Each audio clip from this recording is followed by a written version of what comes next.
নমস্কার, দেখছেন talk to Bangla. আমি অভিষেক রয়েছে আপনাদের সাথে। এই মুহূর্তে যে খবর নিয়ে উপস্থিত হয়েছি, মধ্যরাতে সরকার সেই কাজটা করলো যেটা তারা 3 বছর ধরে ফেলে রেখেছিল।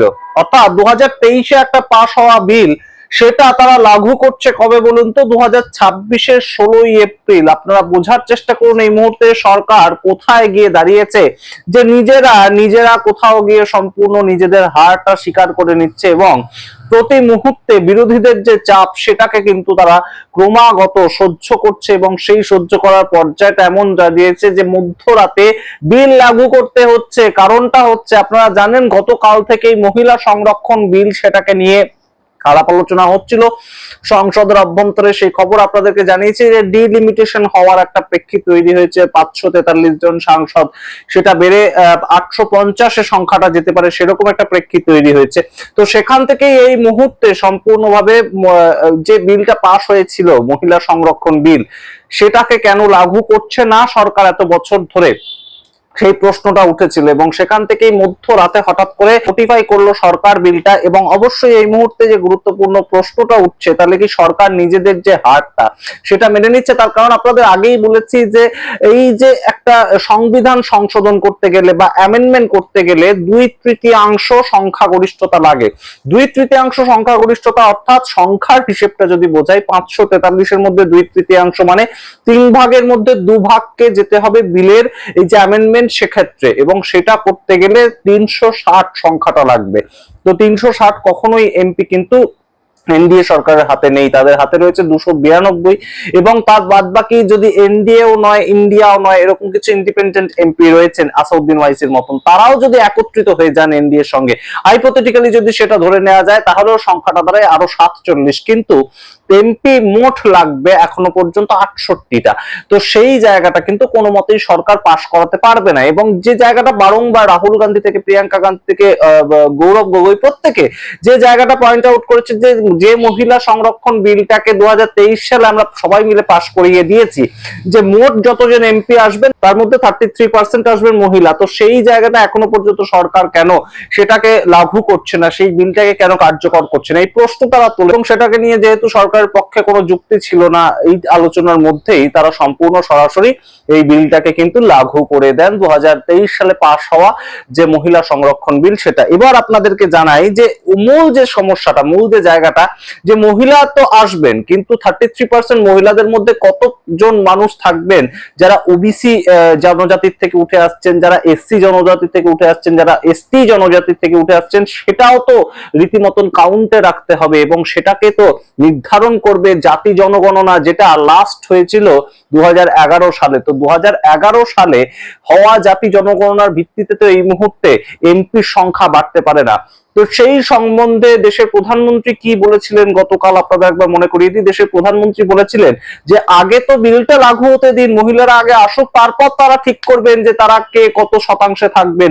অর্থাৎ জাতির ভিত্তিতে নয়, বরঞ্চ কে কি ঠিক করছেন তার ভিত্তিতে, তেমন একটা ইঙ্গিত করেছেন দেশের প্রধানমন্ত্রী।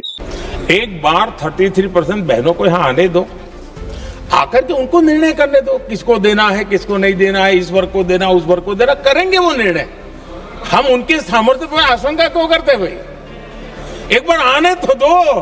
কিন্তু আপনাদের জানাই যে এই মূল সমস্যাটাই কিন্তু বিরোধীদের জায়গা থেকে সমস্যার জায়গা তোলা হচ্ছে, যে ওবিসি সমাজকে সম্পূর্ণভাবে, পিছিয়ে পড়া সমাজকে সম্পূর্ণভাবে, সংখ্যালঘু সমাজকে সম্পূর্ণভাবে বাদ দিয়ে মোদী সরকার এই মুহূর্তে চলতে চাইছে। এবং তাই জন্যই তারা এত তাড়াহুড়ো করছে।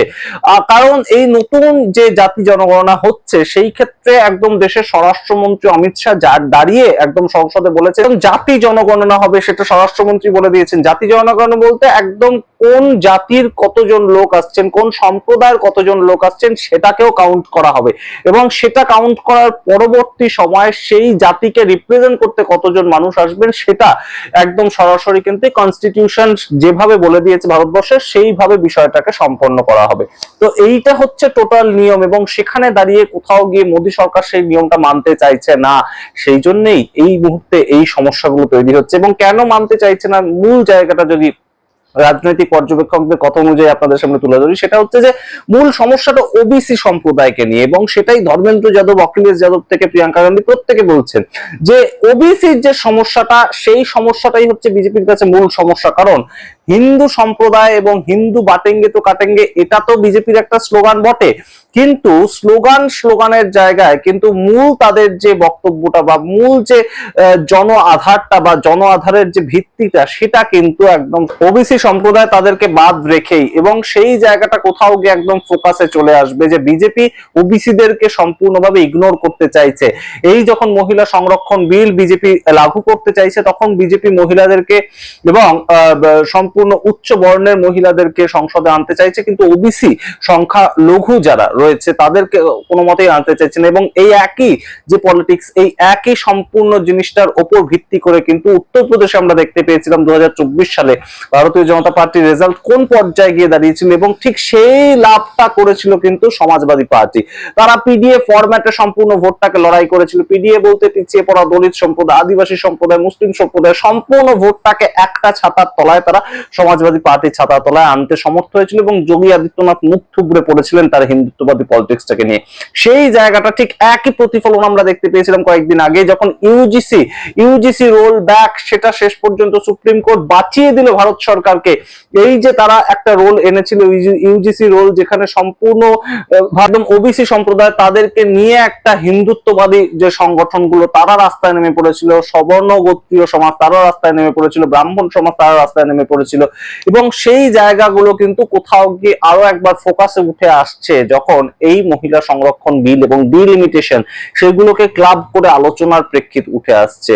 সুতরাং এই মুহূর্তে অবশ্যই গুরুত্বপূর্ণ যে জায়গাটা, যে যতজন জাতির সম্প্রদায়ের মানুষ থাকবেন তাদের পক্ষ থেকে রিপ্রেজেন্টেশনটাও সেইভাবে হবে, অর্থাৎ ওবিসি সম্প্রদায়ের পক্ষ থেকে যতজন মানুষ থাকবেন একটা রাজ্যে, ততজন ওবিসি সম্প্রদায়ের এমপি সংসদে যাবেন। সেই জায়গাটা শেষ পর্যন্ত একদম ইন্ডিয়া অ্যালায়েন্সের দাবি, এবং সেটাকেই মানতে কোনো মতে হয়তো নারাজ এনডিএ সরকার। তাই জন্যই তাদের এই একদম এতদিনকার গড়িমসি হঠাৎ করে রাতারাতি লাগু করে দেওয়া বিল, এবং অবশ্যই তারা হয়তো এই মুহূর্তে তাই জন্যই চাইছে আগে ডিলিমিটেশনটা হয়ে যাক, তারপর আমরা ঠিক করব যে কে কত সম্প্রদায় থেকে কে কারা আসবে, কত এসসি আসবে, কত ওবিসি আসবে, কত কোন মহিলা কোন জাতির থেকে আসবে, সেগুলো আমরা পরে ঠিক করবো, আগে আমরা ডিলিমিটেশনটা করে নিই।